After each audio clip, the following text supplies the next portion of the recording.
Hello, everyone. My clock says 9 o'clock, and so we are going to get started for our webinar on delivering on purpose and profit, which is being co-hosted by the Better Business Bureau and the Bombheart Center. We invite you to introduce yourself in the chat while we are getting started here. My name is Seth Green, and I am proud to be the founding director of the Bombheart Center. And this is a partnership with the Better Business Bureau because of the exciting work that they are leading to not only accredit the ethics of businesses, but going forward to also look at the social and environmental impact of businesses. And so I want to turn it over to allow my incredible co-host, Olivia, to introduce herself.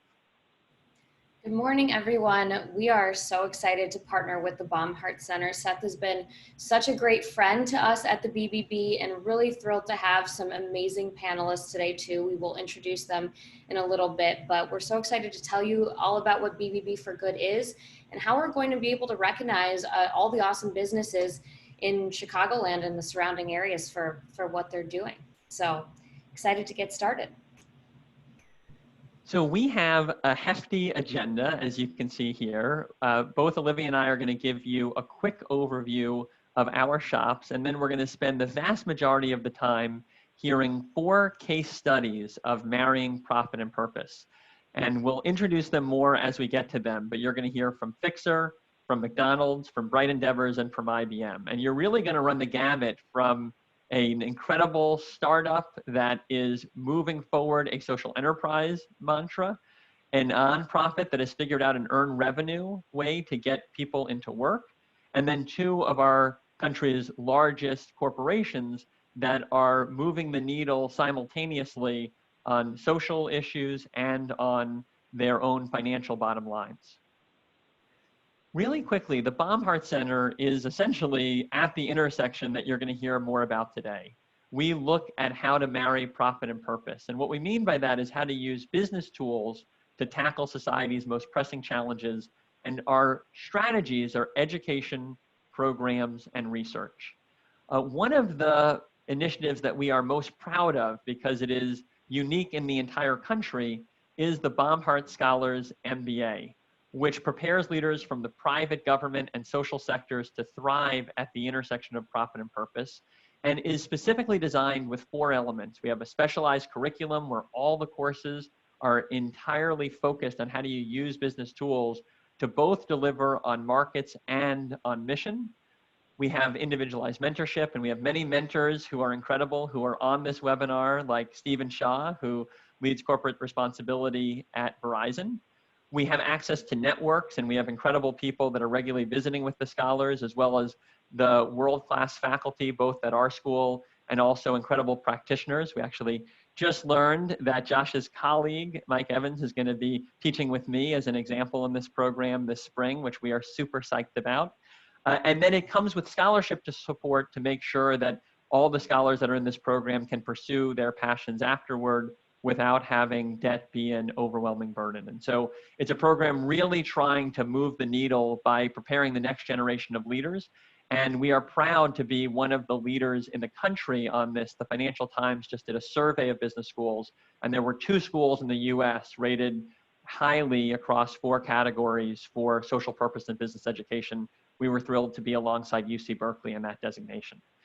With that, let me turn it over to our incredible colleagues again, Olivia, to tell you about the BBB for Good, which is something that we're so proud to partner on.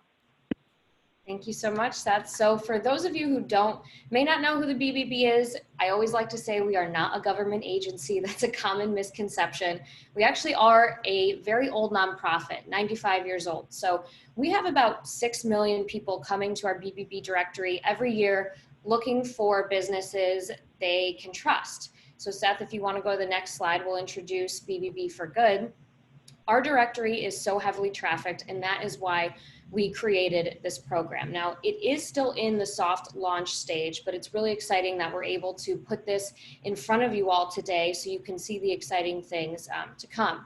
So we are going to put a survey link in the chat box later on today. Feel free to take it. Accredited businesses and non-accredited are welcome and encouraged to take this survey. So what this survey is going to do is going to give us a bigger picture of the landscape of the business community in our area and tell us what different types of initiatives, whether it's CSR, ESG, diversity and inclusion, what your business is doing in Chicagoland. When we have these survey results, which we're very excited to get, we are going to create a special trust mark or seal. It's in development right now. And what that's going to do is you can either add that onto your accreditation, or if you're not accredited with us, you can purchase that seal. You will be able to put on your business profile, which is free on our website, and show that you are a purpose-driven business. So this is really great for consumers who want to search for businesses that align with their values. So it's just another way that we're going to help businesses stand out in the Chicagoland community. So obviously this is super important now more than ever. Seth, if you want to go to the next slide, we have a couple of quick stats before we go into our panelists. This is from the PR firm Porter Novelli out of DC and New York. So obviously with COVID, people are looking for businesses they can trust now more than ever. But that doesn't mean that they are not concerned about other social or environmental impacts or initiatives that companies are doing. So as you can see on the screen, 49% of people are concerned with the progress or other important issues if that's going to slow down in the pandemic. So this has still been top of mind this year now more than ever. And we're in the perfect position to launch BBB for Good because we know consumers still want to shop businesses, use businesses that are still putting these social and environmental initiatives top of mind. So we're really excited to launch this program. I believe it's on a national level. BBBs all over the country will be rolling out this program around the same time, and I believe Q2 of next year. So anyone who wants to, stay abreast of our different initiatives with the Bombheart Center, we will be sending out emails. We have the survey. We want to make sure that your business is recognized as a purpose-driven business in the Chicagoland area. So that's the basic overview of what BBB for Good is. I want to kick it off to our first panelist, Josh from Fixer. He is the president of Fixer, and he has an incredible accredited business in the Chicagoland area that we're super excited to tell you about. Thanks, Olivia. And thanks to the BBB and the Bombheart Center. I'm really honored to be here, and I'm excited to tell you a little bit about Fixer and all that we do in this world. So Fixer, we are a 3-year-old Chicago-based startup that does basically any home repair or handyman service that a customer might need. But we like to think that we're much bigger than that and not just that. So when we started the business, we thought about the fact that, that there was this really basic problem in the world.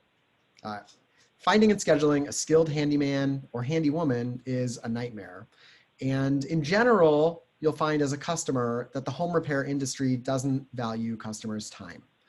And so our simple solution to that is an employee network of skilled handy people, backed by technology that makes the experience magical for homeowners.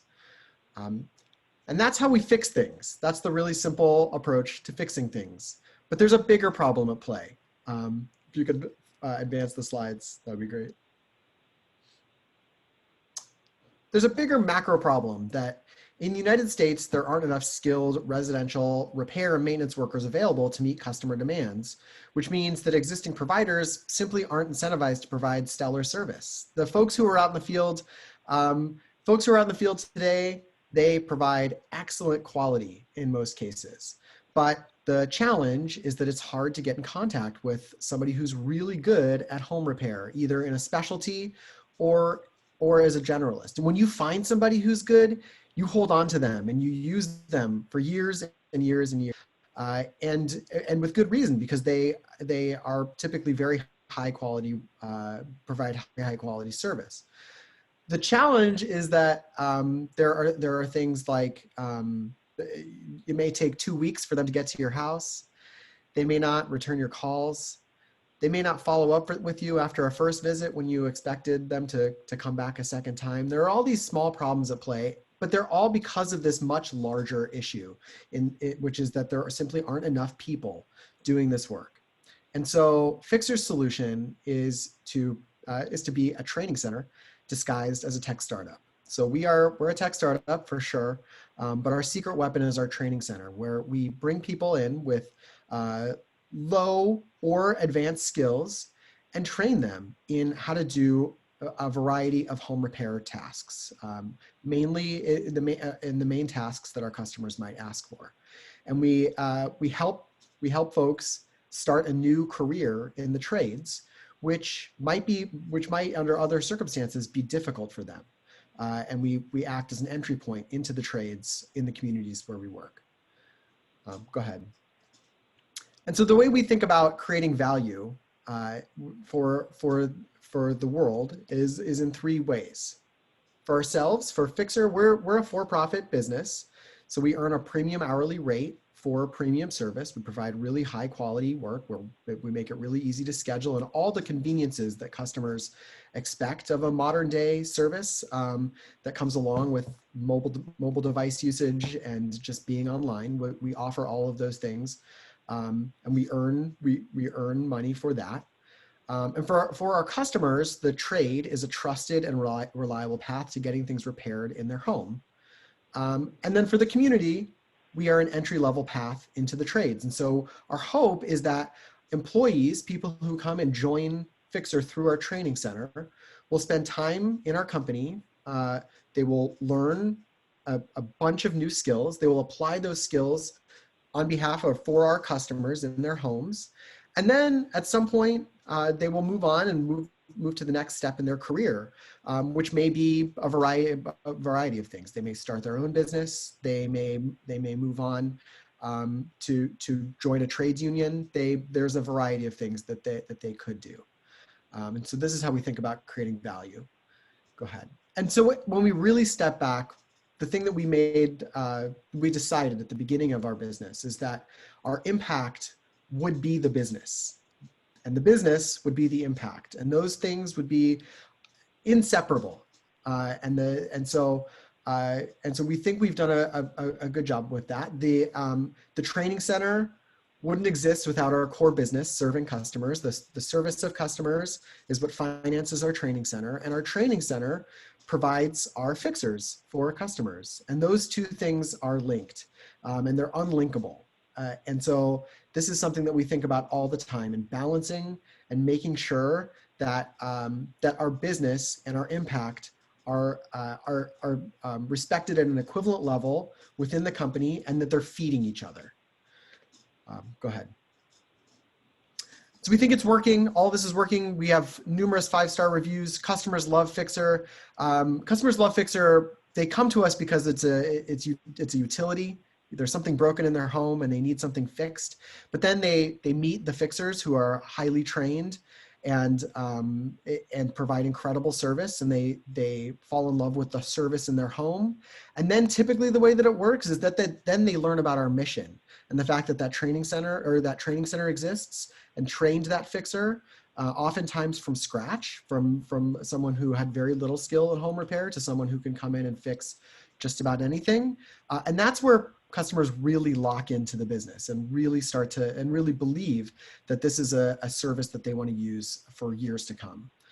So we've graduated 3 cohorts of trainees into full-time employed roles. These are full-time jobs that we're hiring folks for. This is not a gig job. This is something where people come to work every day, and they will have a job. They will definitely have a job tomorrow.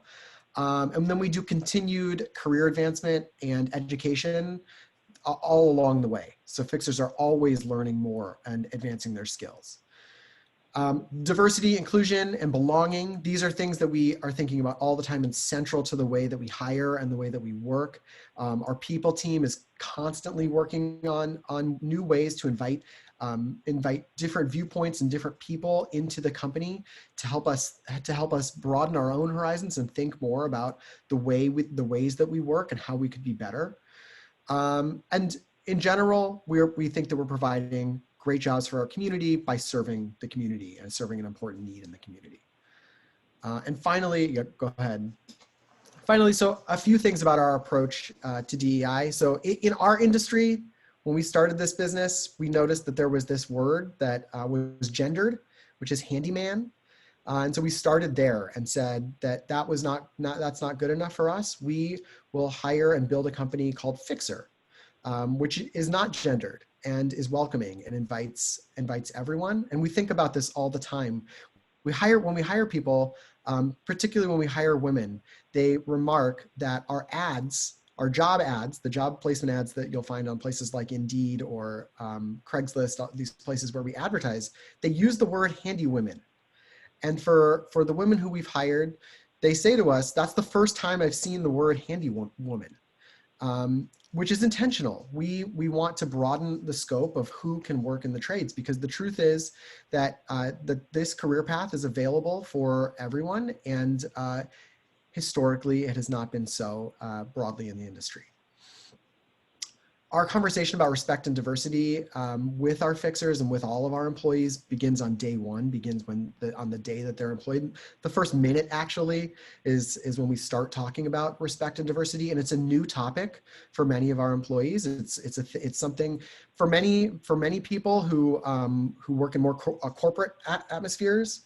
They will be used to having participated in something that maybe the HR department puts on that talks about respect and diversity. For folks who come to us from other backgrounds, it will often be the first time that they've learned about respect and diversity directly and have been taught about it directly. And so we have specifically designed our own curriculum around it to be inclusive and to be mindful of the fact that someone may not have thought about these topics before, which is totally, it's fine. We are willing to welcome someone into our organization as long as they're excited about learning on these topics. We're excited to be help framing and educating. The other thing we do, we consistently seek feedback from really everyone we interact with, from our employees. We have multiple ways to receive feedback from them and to respond to that feedback to make change within the company. Same with our customers. Similar to BBB, we're taking feedback from our customers all the time, and we're using that to shape and change the business. And then we also take that feedback generally from our communities. We work with representatives in the neighborhoods where we're working here in Chicago, and we will continue to do that as we expand outside of Chicago.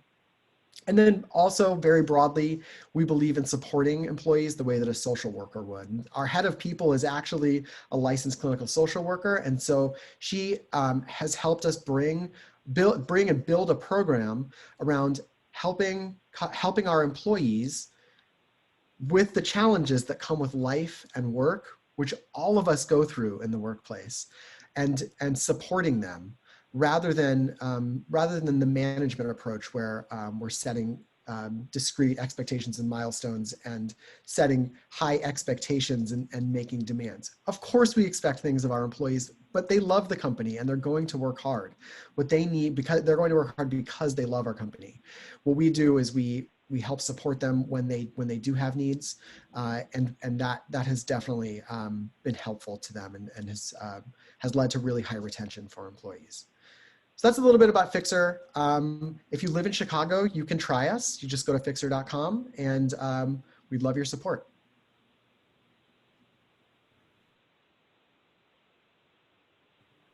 Thank you so much, Josh, for that powerful introduction to your company and how you're at this intersection of profit and purpose. And Molly, we're going to come to you next because we would love to look at how this plays out at a big company, originally with that shareholder mandate, but increasingly looking at how to integrate these values and make social purpose more and more core.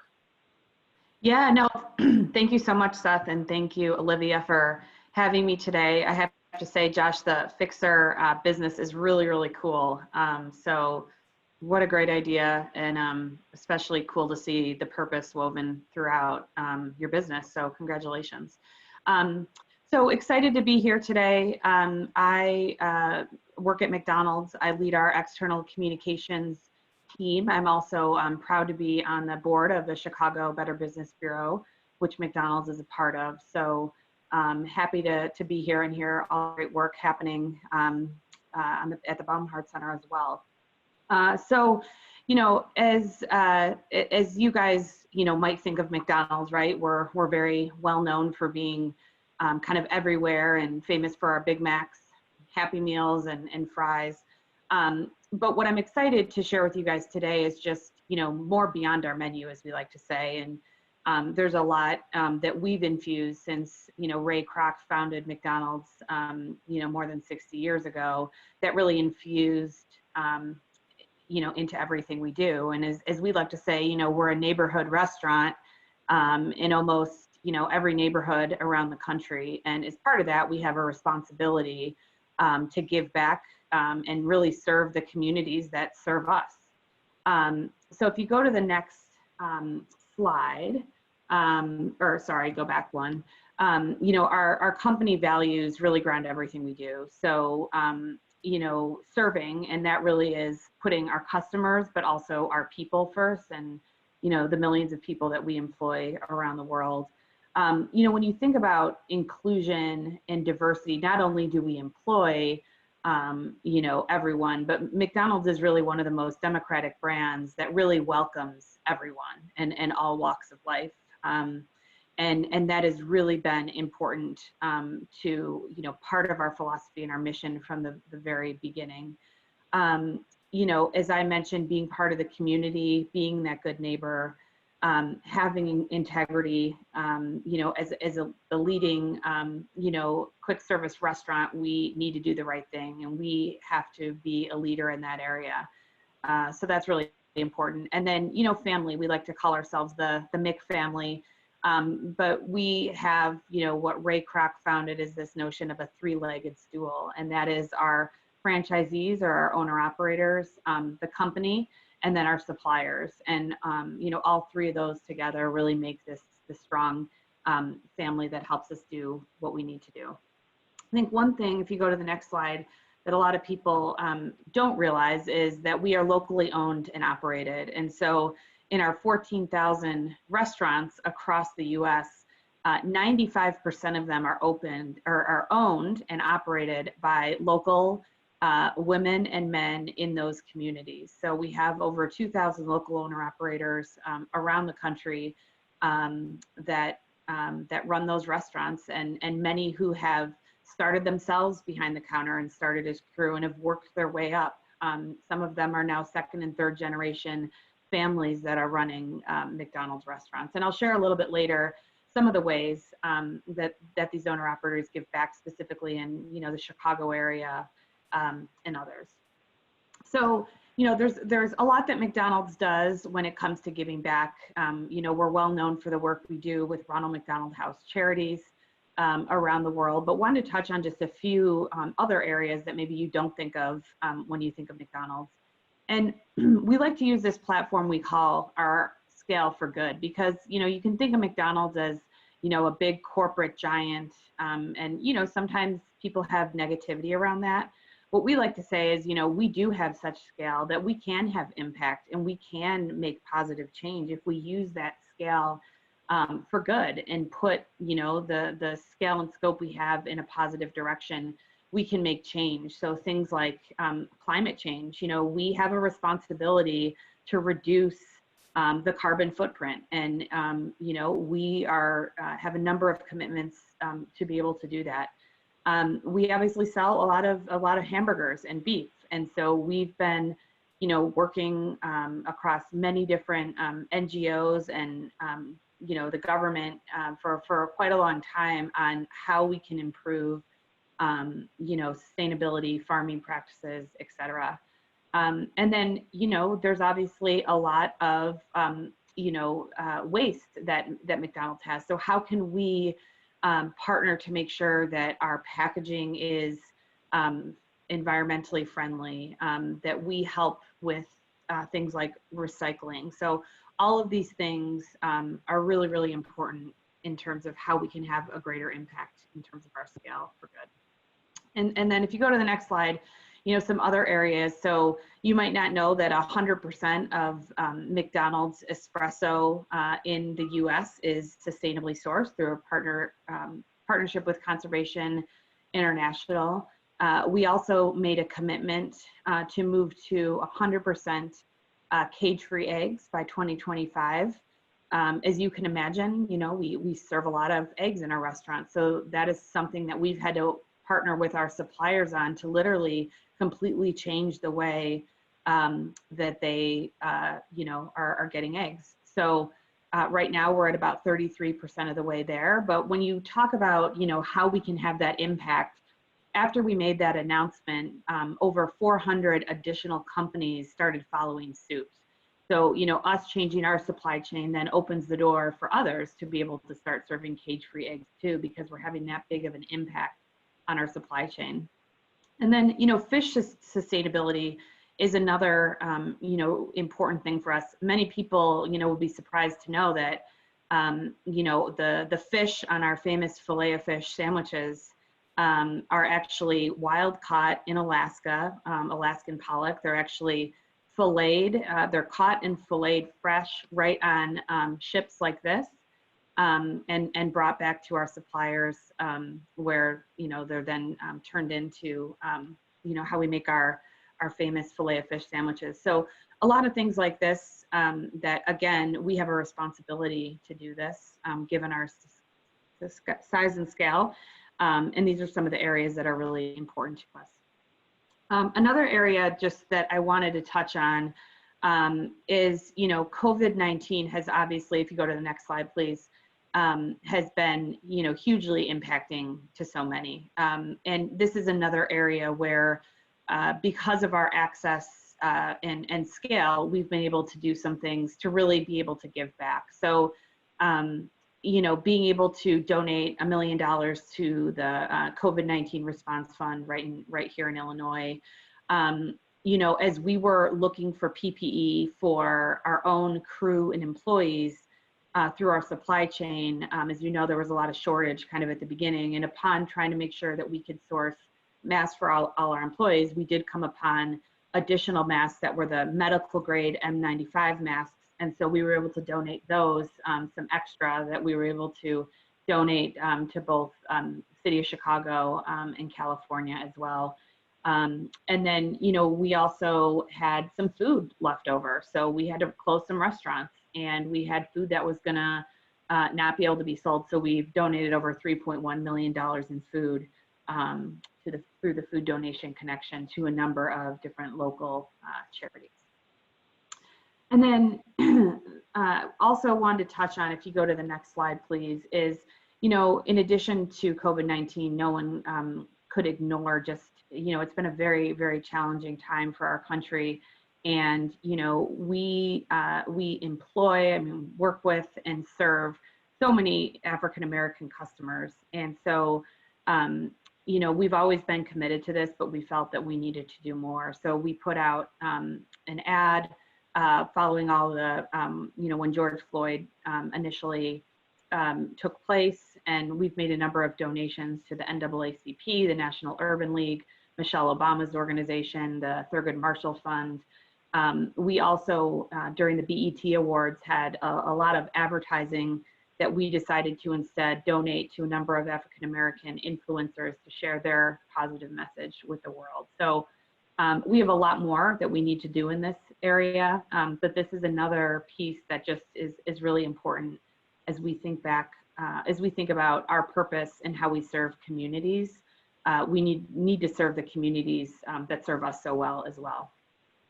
And then lastly, on the final slide is just to share a little bit about, I've been talking about kind of McDonald's as a whole, but as I mentioned at the beginning, we have so many franchisees that live and work in their communities, and they employ local people, and they've really built their business. And so, for example, one of our franchisees in Chicago, she had one of her restaurants that was closed because it was in a mall. And so all that food she was able to donate to a community church right in North Lawndale. Another franchisee in St. Louis was able to give food to the National Urban League. And another, Chicago franchisee donated many meals to different, police, fire, hospital workers on the South Side that were really on the front lines, working 24/7, especially in those initial days. So again, there's a lot more. I just wanted to share a few highlights, but just gives you an idea of kind of how from the big corporation on down, how we really think about having purpose in everything we do. So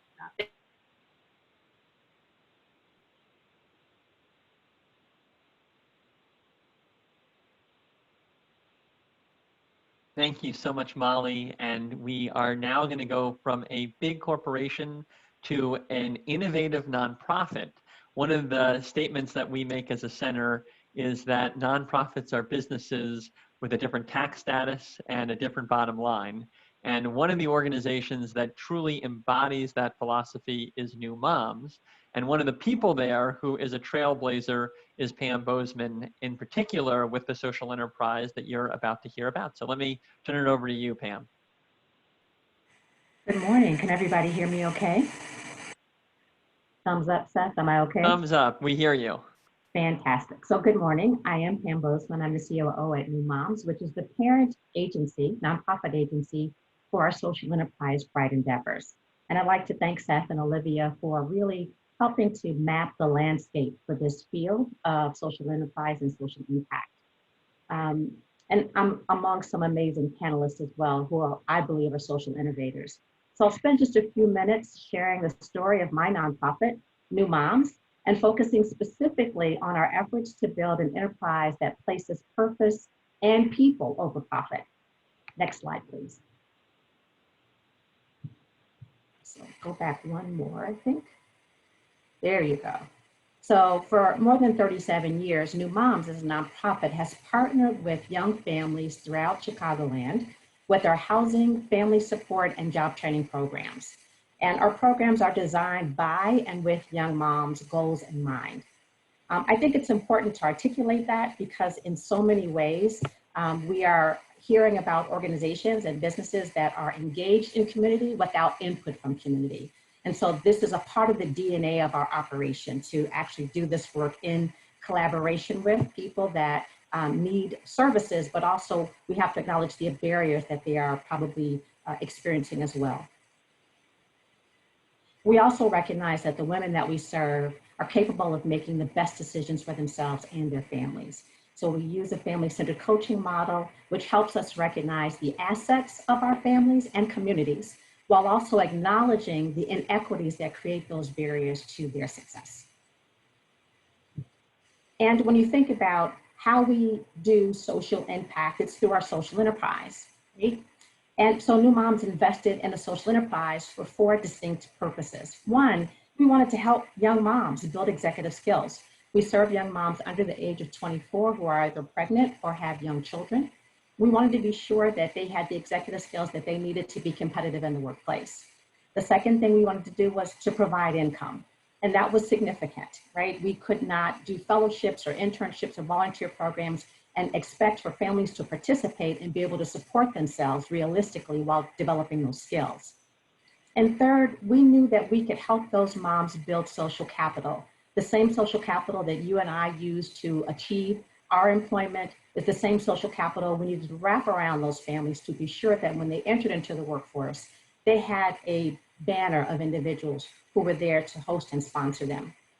And finally, we wanted to help young moms leverage this opportunity as a way to invest in themselves. And too often when we're talking about families who have very little means, we make assumptions that they don't have the ability to invest in their futures. And we have found time and time again that moms who are given access and opportunity are very, very capable of making good decisions, gaining income for themselves, and making very positive investments in themselves. Now, all of that being said, we are also aware that we are a business, right? And our primary purpose is to support young families and to make sure that we are generating enough revenue to support our program. And we have a very interesting tension between being a nonprofit and a social enterprise and having to generate revenue. But you should be aware that we land squarely on the work of workforce development. And so we honestly and intentionally and authentically put people before profit.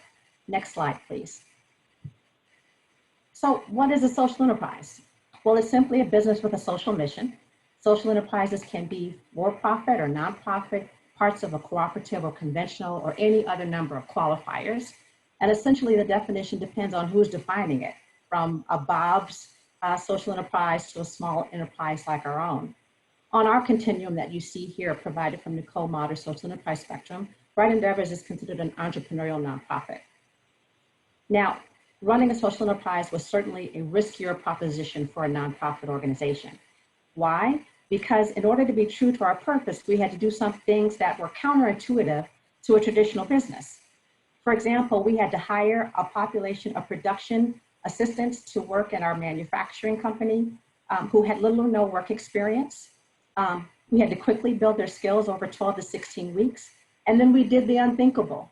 We got them to a master capacity, we helped them find other jobs, and we started that process all over again, which for many businesses would be a death knell. But for us, it's actually the secret sauce, that we're moving women quickly through a process that gives them the kinds of executive skills and management skills that they need to go out and compete in the workplace.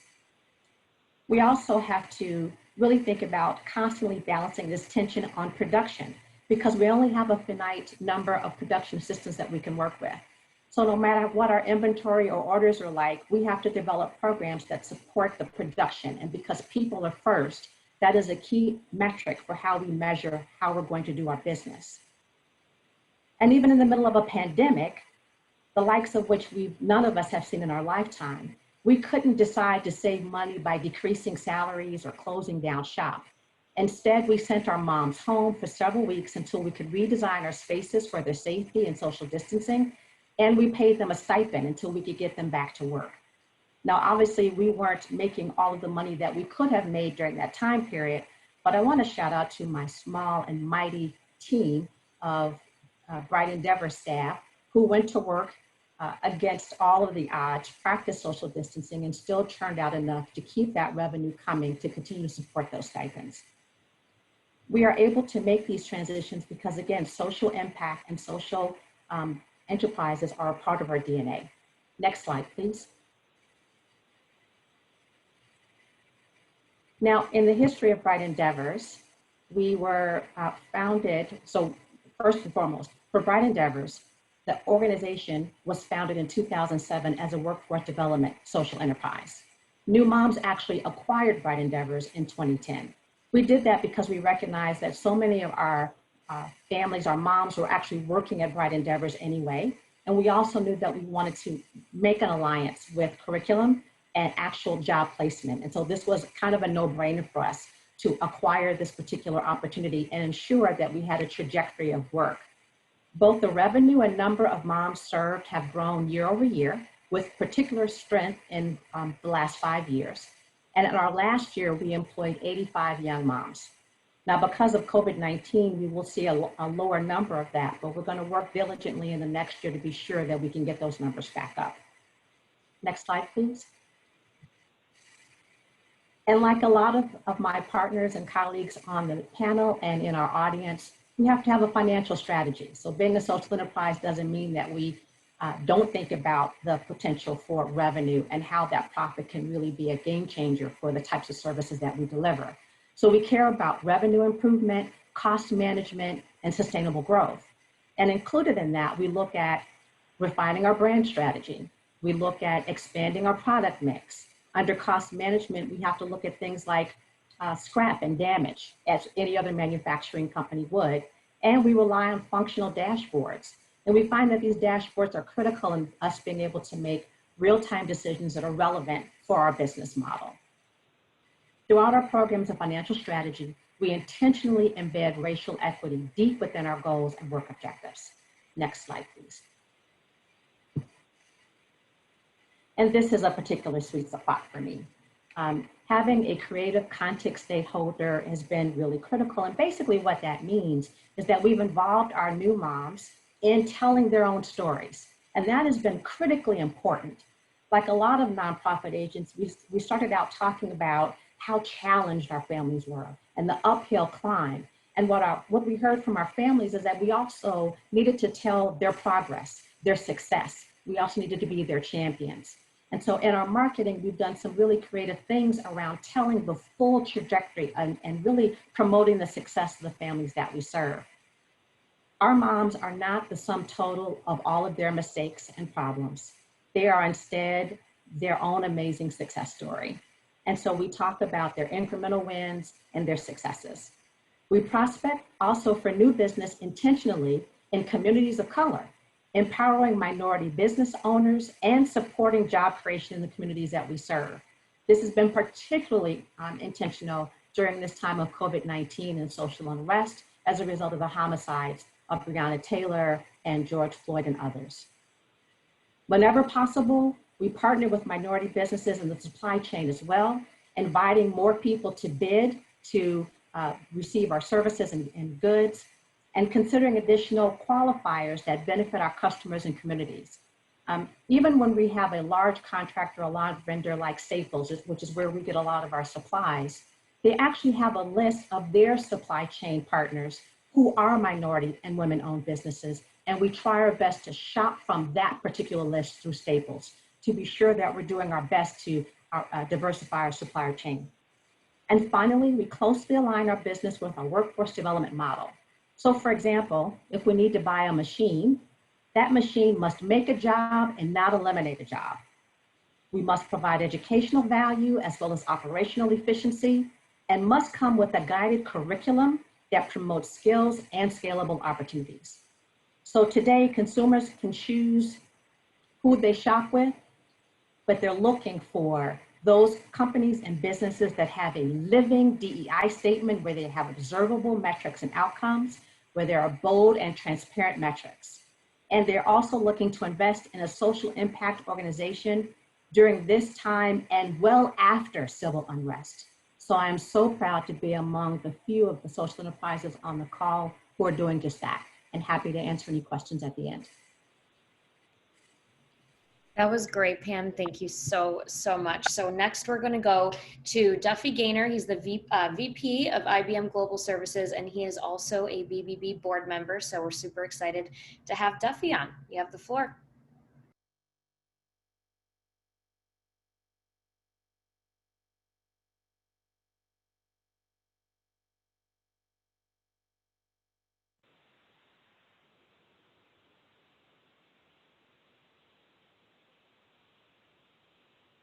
Duffy, we hear a background noise, but I don't think we hear you yet.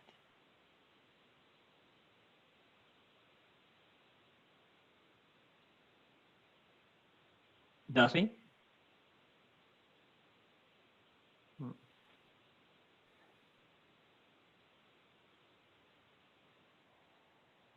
Can you hear me? I've unmuted Yes. everything. There we go. We've got you. You sound great. We've got a game plan. So thanks everybody, and I appreciate the opportunity to join this panel. And Seth and Lynn, thank you very much for including me today.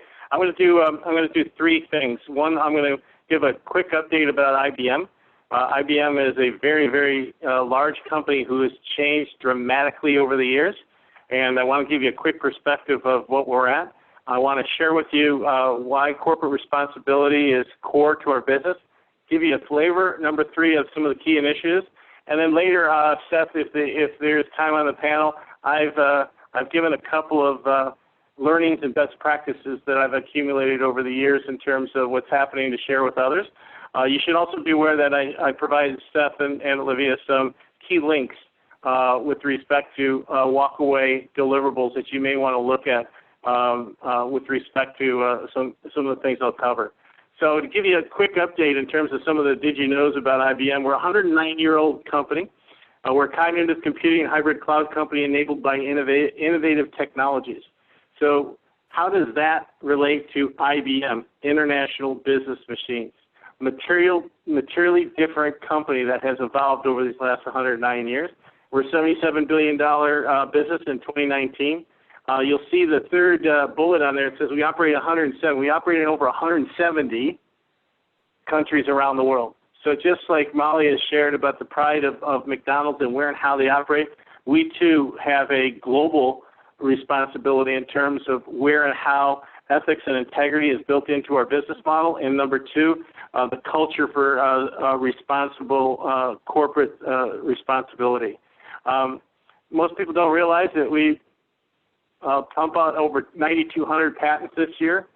We have led patents in the United States for the last 27 years in a row. And what's interesting about this thing, we're more than 3 times the number of patents from the next company that participates. So can you still hear me? I'm having problems seeing on the screen. I'm having a connectivity problem. We hear you great. So the Great. I'm glad connectivity I is working separated for that. us, So, and we won't great. comment on the fact that the IBM representative has the connectivity problem. Just a little humor. No, it's actually I am not using our company's web capabilities. I'm using yours. Oh, that's true. That's very fitting. The Okay. humor back at me.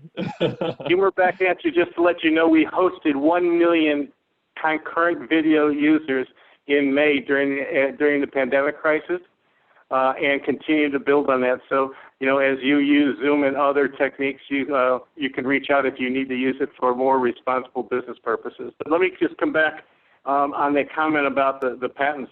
You know, we've gone from core research to applied research. And what's important about that is when you provide and think about where you invest in innovation, you need to do it across the core of the business.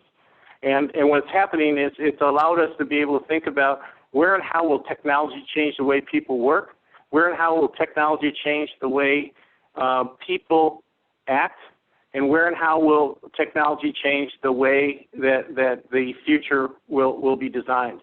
And I share that with you because, you know, we've quietly, in the last 5 years, had 65 acquisitions. And some of them, for you, those of you in Chicagoland, recognize places like SPSS, Blue Wolf, CleverSafe, Merge, Truven Healthcare, Weather Company. So if you guys carry Weather Company on your channel, on your phone, that's now an IBM company. And if you take a look at on that phone, you can also access whatever geography you're in, from whatever location your cell phone's in. You can connect and find out where the COVID-19 issues are in that specific geography, as reported to Johns Hopkins and the CDC. So these are companies you come back and say, this is a totally different IBM company, and the net is we're not a hardware company anymore. We do have hardware technologies and IP associated with it. It makes up about 10% of our business model. And the net is 75% of our portfolio has totally transformed in the last 5 years. So the reason I share that with you is that part of our culture, in order to be able to change over these 109 years and the radical transformation that we've been going through, is that our culture is built on leadership and diversity, environmental compliance, and investing in our people and communities where we work. So if you take a look at the first bullet on this chart, we were the first company to ever choose to provide a corporate social responsibility report in 1991. And one of those links includes ours from 2019. And so they include updates regarding our commitment to diversity and inclusion, what we're doing in the environment, where and how we're investing to make the world a better place. And that's what that motto is on the second bullet, where you see good tech. That is actually the transformational vision of our CSR remissioning. And that is, to make sure that we have responsible stewardship for the digital age. And you may have seen in some of our advertisements that we want innovation that matters for the world. And that is part of the baseline for where and how we implement corporate social responsibility across the world and across our company. It is not a responsibility delegated to a corporate function. It is not a designation to HR. It is a designation to line management to choose to put it into their business model and work with their people and their clients. So one of the things I've included on the bottom is something that IBM did 5 years ago. And many of you have heard about some of the advanced technologies from blockchain technologies and artificial intelligence. The principles for trust and integrity were built because of the speed and the diversity of new technology that's coming into the marketplace, and especially around the use of AI. So this was built for artificial intelligence, and it's part of the platform that you'll hear about Watson in the marketplace. was really geared towards where and how do we take a look at the $20 billion of acquisitions we're making and the scale and partnership we're collaborating around the world to make artificial intelligence something that will create jobs, differentiate companies, and create new opportunities over time. So you'll see some of those principles from augmenting human mankind, not replacing it. Data and its insights belong to the owners of the data, so that you don't have companies building design around how they exploit that IP. It's got to be the owners of that data have that. And AI should be open, transparent, and explainable.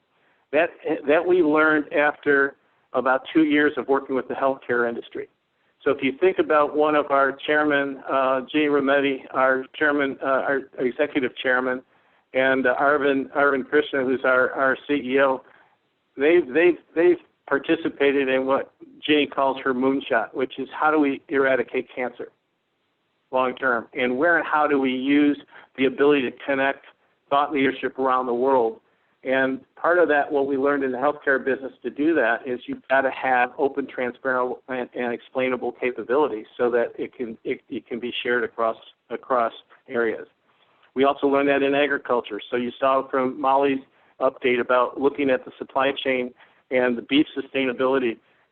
We care about working with blockchains in terms of helping to help companies differentiate their model, but being responsible so that we can collectively reinvest and donate and help in the world hunger areas.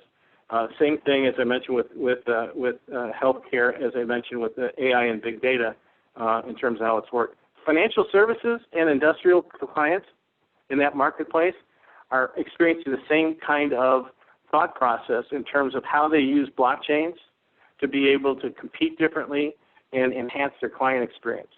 So it's important to walk away with that. Corporate social responsibility is at not only our core, but at the core of what our clients are demanding in the marketplace.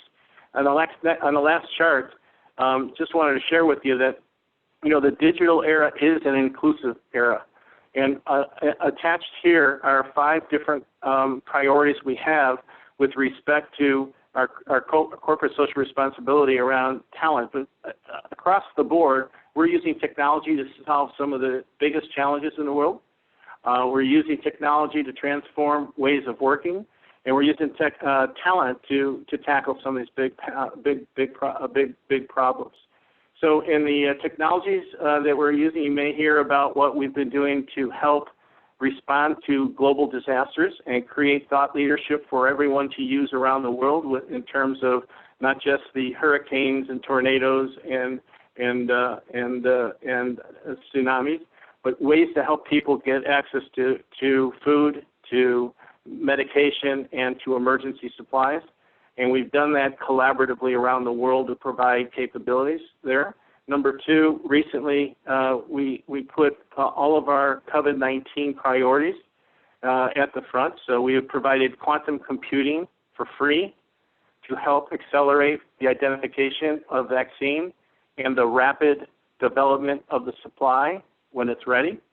And that's really an interesting piece because it's knocking down cycle times from years into months in particular tasks.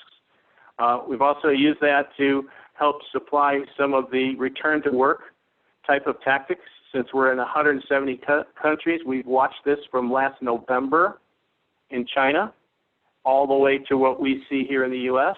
And we've shared that best practices with our clients and continue to learn, like everyone else, about this horrific disease or situation that we've got to manage. And then most recently with the social injustice, you'll hear some of the programs called Embrace, which talk a little bit about what we're doing to impact policy and continue to show IBM's leadership in terms of what we do in terms of leading diversity inclusion that we've led throughout our entire corporate history. So on the chart here, PTech stands for Pathways to Technology. And it's a framework which we started in Brooklyn, and Chicago was the number 2 site where we were working with the Chicago Public Schools to implement a 9-to-14 model so that those kids that choose to get into STEM-like initiatives and work with us with some of the junior colleges can graduate in 4 years, with a high school diploma and an associate's degree, and have an interview with one of our 4 partners for jobs in Chicago and around the world where we work. Very, very cool. As an example, in the host school that we work with at Sarah Good on the southwest side in Chicago, we had 24 kids that graduated with a high school degree and a diploma this last year.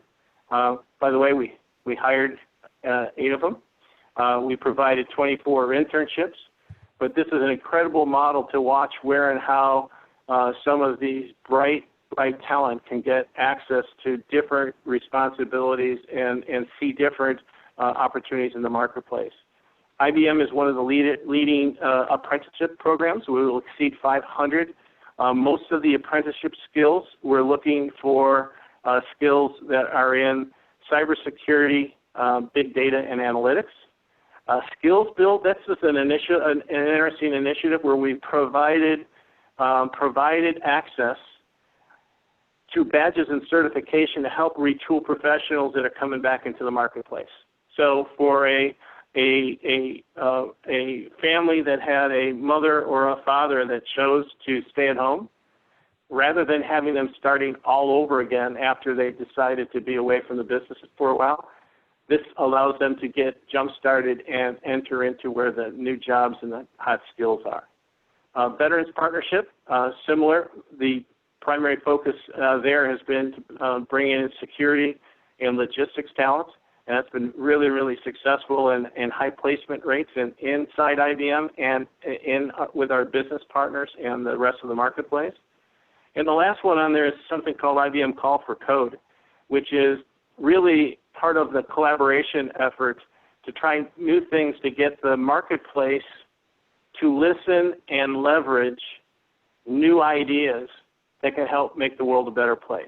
So this is where, for example, some of the global disaster applications got built. Think of it as a Shark Tank, where IBM provides about $30 million of investment along with 5 other investment banking firms, and we come back and listen to great ideas and help them develop those kind of new ideas. Of specific interest this year is three of the winners have built some areas around social injustice applications that they want to make sure provide visibility to what's happening in facts to provide additional improvement. So that's a little bit of background of the things that we're involved in. I've got some additional observations and leadership learnings, but why don't I turn it back over to Seth in the interest of time, and we'll go from there. Thanks very much for your time. Thank you so much, Duffy, and thanks to everyone. As I take off the screen share, see all of these friendly faces who we know and admire and truly are grateful for your leadership. As I mentioned in the chat, one of our commitments is that we do try to begin and end on time. And so we're going to stop there. But one of the things I've captured is the questions that came in, and we are going to do our best to provide links to make sure that you get answers when you ask. You should get ask and you shall receive, so to speak. So we will do our best to get back to all of those as part of the follow-up. Thank you to our incredible panelists. I personally knew what you were up to, but felt so much more inspired hearing you share it in such a structured and powerful way. And thanks to the Better Business Bureau and Olivia in particular for being awesome partners in a better business that we are all trying to create. So looking forward to continuing the conversation, and hope all of you check out the survey that Olivia put in our chat. Thank you, Seth. Couldn't do it without you. Thanks everyone for joining us. We appreciate it.